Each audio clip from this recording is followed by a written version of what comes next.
hippopotamuses, probably some lake or watercourse not far off. Tired, but could not sleep, heard a rustling in the grass, felt sure that something was going to attack me. What could I do? I had no gun. For Mrs. Weldon's sake, must, if possible, preserve my life. The night was dark, no moon, two eyes gleamed upon me. I was about to utter a cry of alarm. Fortunately I suppressed it. The creature that had sprung to my feet was Dingo.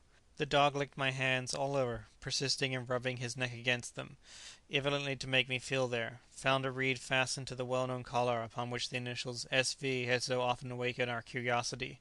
Breaking open the reed, I took a note from inside. It was too dark for me to see to read it. I tried by caressing Dingo to detain him, but the dog appeared to know that his mission with me was at an end.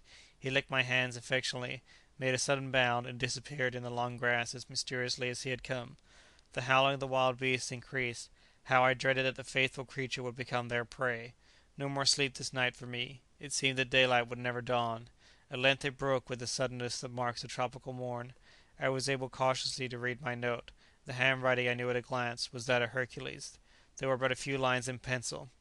Mrs. Weldon and Jack carried away in a kitanda, Harris and Negoro both with them. Mr. Benedict too, only a few marches ahead, but cannot be communicated with at present. Found Dingo wounded by a gunshot. Dear Mr. Dick, do not despair. Keep up your courage. I may help you yet.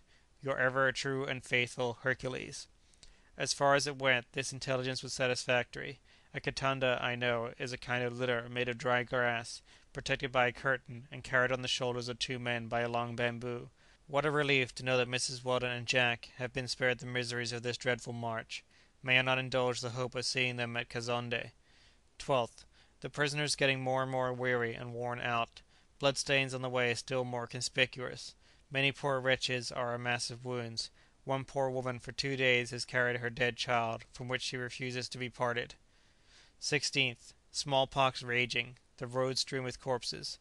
Still 10 days before we reach Kazonde. Just past a tree from which slaves who had died from hunger were hanging by the neck. 18th. Must not give in, but I am almost exhausted. Rains have ceased. We are to make what the dealers call trichessa, extra marches in the after part of the day. Road very steep, runs through nyassi, tall grass of which the stalks scratch my face, and the seeds get under my tattered clothes and make my skin smart painfully. My boots fortunately are thick, and have not worn out. More slaves sick and abandoned to take their chance. Provisions running very short. Soldiers and pagazis must be satisfied, otherwise they desert. Consequently the slaves are all but starved. They can eat each other, say the agents. A young slave, apparently in good health, dropped down dead. It made me think of Livingstone's description of how free-born men, reduced to slavery, will suddenly press their hand on their side and die of a broken heart. 24th. 20 captives, incapable any longer of keeping pace with the rest, put to death by the havildars, the Arab chief offering no opposition. Poor Nan, one of the victims of this horrible butchery. My foot struck her corpse as I passed, but I was not permitted to give her a decent burial. Poor old Nan, the first of the survivors of the Pilgrim to go to her long rest. Poor old Nan. Every night I watch for Dingo, but he never comes. Has Hercules nothing more to communicate, or has any mishap befallen him? If he is alive, he will do what mortal strength can do to aid us. End of part the second, chapter 8. Recording by Alex Heatelander, Davis, California.